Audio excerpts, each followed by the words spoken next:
L'arbitro è Francescon.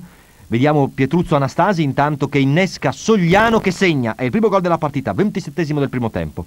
Intanto diamo le formazioni, non l'abbiamo ancora fatto. Belli, Anquiletti, Schnellinger, Rosato, Malatrasi, Trapattoni, Hamri, Lodetti, Sormani, Rivera e Prati per il Milan. Qui c'è un tentativo intanto di Anquiletti. Varese in campo con Dapozzo, Sogliano, Borghi, Picchi, Cresci, Della Giovanna, Leonardo, Tamborini, Anastasi, Mereghetti e Bastola. Attacca Anastasi che iniziava a mettersi in luce e segna. Anastasi che alla fine di questa stagione sarebbe poi stato uno dei giocatori azzurri campioni d'Europa dopo le 2 finali di Roma con la Jugoslavia.